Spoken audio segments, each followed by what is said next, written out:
de vuelta con muchísimo más del contenido de altura que tú te mereces, contenido de valor, de calidad, porque así queremos a nuestra teleaudiencia siempre empoderada a través de la buena, necesaria y pertinente información. Los lunes representan uno de mis días favoritos porque la tenemos a ella acá, con su expertise en la materia referida a la salud mental. Engalana nuevamente el escenario de Activando en la Mañana, la doctora Alexandra Iches. Bienvenida, doctora. Muchísimas gracias. Además, para tocar un tema bastante sensible que tiene que ver precisamente con la salud mental de los menores que lamentablemente viven en medio de la violencia en su hogar, doctora. Sí. Es un tema bastante profundo que maneja muchas aristas en términos de lo que es la sociedad, sí, que repercute en ella de una manera determinante, y nosotros queremos comenzar preguntando, doctora, precisamente en la raíz. Muchas familias mantienen este ambiente que digamos es disfuncional justamente por los niños, y muchas veces justifican el hecho de mantenerse unidas, y me refiero a relaciones de pareja, por los niños, sobre todo la mujer. Es como que tengo que mantenerme acá por él. ¿Realmente esto beneficia a los niños? Para nada. Incluso posterior que tú intervienes, esos niños o esos adolescentes, ellos te dicen que prefieren dos padres separados a unos padres dentro de un mismo entorno, dentro de una misma casa, y que se mantengan en discusiones y en peleas constantes. Mira, tenemos que categorizar lo que es el tema de la afectación psicológica y emocional de los niños y adolescentes que son víctimas de algún tipo de abuso. O sea, la violencia doméstica tiene una rama, una sombrilla, en la cual entra lo que es en este caso el abuso infantil. O sea, la violencia doméstica es todo tipo de violencia y abuso que se da en el contexto intrafamiliar.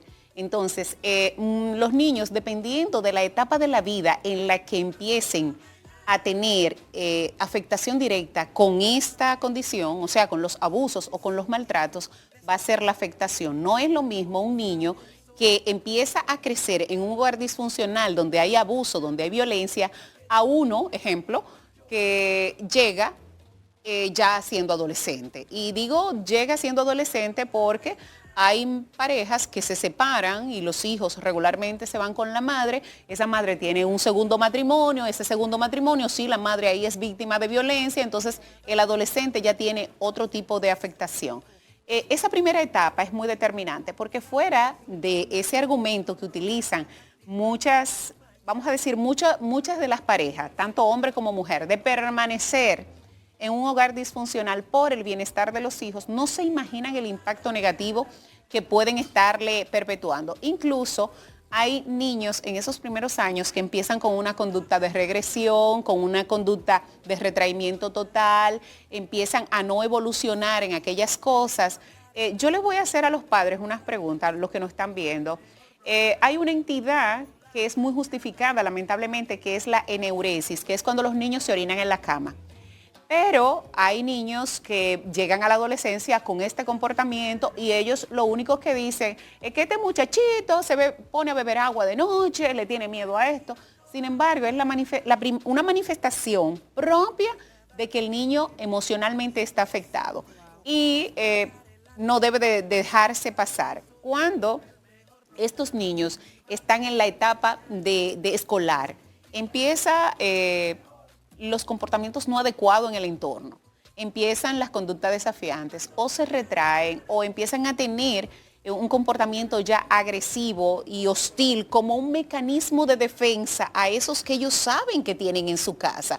O sea, hay niños que cuando ustedes lo ven en el colegio que son muy peleones, después de uno descartarle un trastorno del neurodesarrollo, tú lo que debes de pensar, ¿cuál es el entorno que ese niño tiene en el día a día, en su zona de confort, que es la casa, que lo hace comportarse así?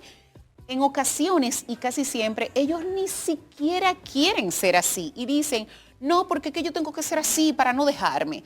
Es bastante difícil. Y en la adolescencia pura, plena, ahí es donde empieza a complicarse esa situación, porque ya él empieza a conformar su personalidad y tenemos entonces futuros niños violentos, futuros niños agresivos. Empieza también un sentimiento de culpa.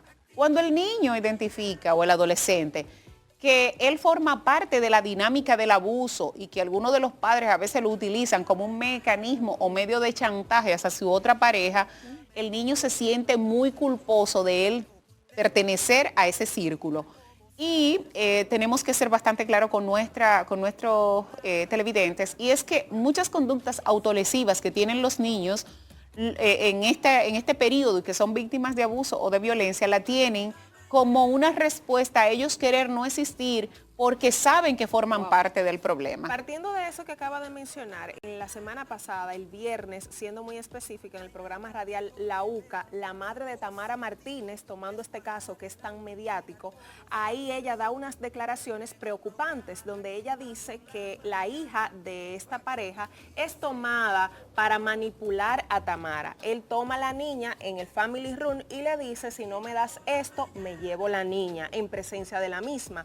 Y también está el varón, que no es su hijo biológico, pero sí vive con ellos, que dice, según la madre de Tamara Martínez, que si él regresa a la casa, él lo mata. ¿Cómo ayudar a estos dos menores de edad que aparentemente, según las declaraciones de su abuela, están siendo víctimas de un círculo de violencia familiar preocupante, y las secuelas que pudiera dejar esto en la niña, que es utilizada como arma de manipulación, y también como niño, que como usted bien dice, construye su personalidad y quiere defender a la madre?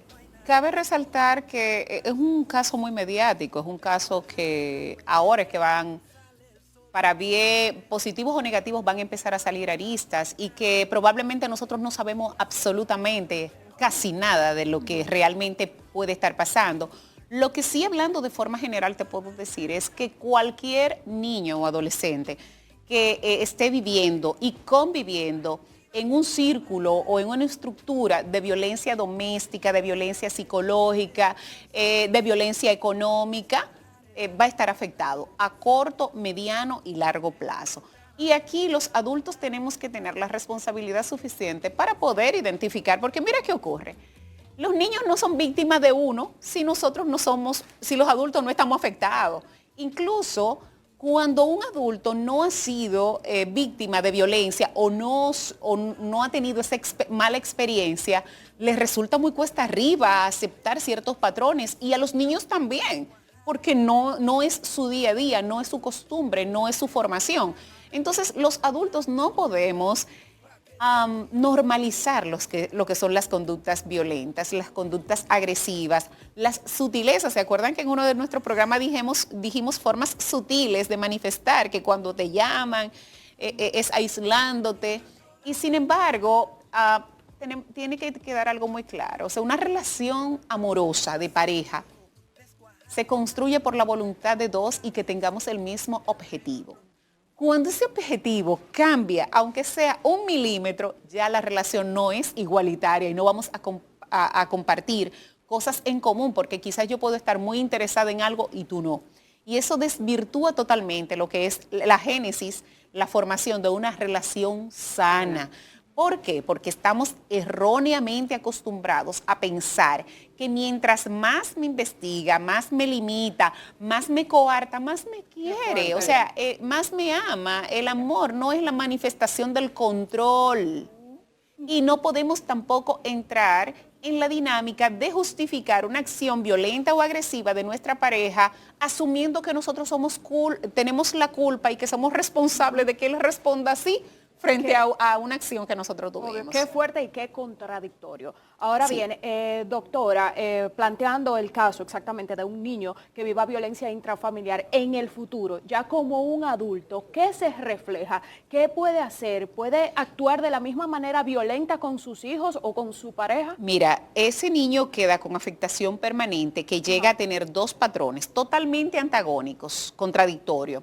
O puede hacer una réplica tal cual del comportamiento vivido, o se va al extremo contrario por el rechazo que tiene de eso que él identificó como algo patológico, de no quererlo, pero entrar entonces en otro trastorno, que es en este caso el de la sumisión. Él pasa a ser un elemento pasivo y obvio se va a convertir en una persona vulnerable a que él entonces sea el abusado. No es abusado, se cría en el entorno de abuso y tiende a ser abusado posterior a que es adulto. Exactamente, va a ser víctima o victimario, Totalmente, los dos extremos. Los dos extremos. Ahora bien, doctora Iches, cuando hablamos de este tipo de temas, hace un ratito usted estaba haciendo referencia a que cuando un padre habla mal del otro, aquí podemos mencionar lo que es la alienación parental. Totalmente. Este síndrome que lastimosamente tanto daño causa, sobre todo cuando vemos que las separaciones se han incrementado de una manera vertiginosa en los últimos tiempos, claro, que llegan prácticamente a un 50%, sí, por allí están rondando. Entonces, doctora, hablar con esos padres de que, primero, la elección fue de ellos al unirse. Sí. El niño no tiene responsabilidad, pero cuando un padre habla mal a su hijo del otro, del o progenitor, cuando la madre habla mal del padre, lo que están creando en ese niño, usted como nuestra experta, como nuestra especialista en la materia, por favor deje ese mensaje, porque cada vez se ven más estos casos y vemos a niños que no encuentran cómo hacer y que tal vez incluso a nivel de emociones a veces dejan de manifestarla o la manifiestan, como usted dice, claro, hacia los extremos. Cuando tú ves un adulto, cuando yo veo un adulto como especialista en salud mental, yo lo que hago es un reflejo de sus antecesores. Nosotros somos el resultado, la mitad de las cosas que nos rodeamos y del entorno en el cual crecemos.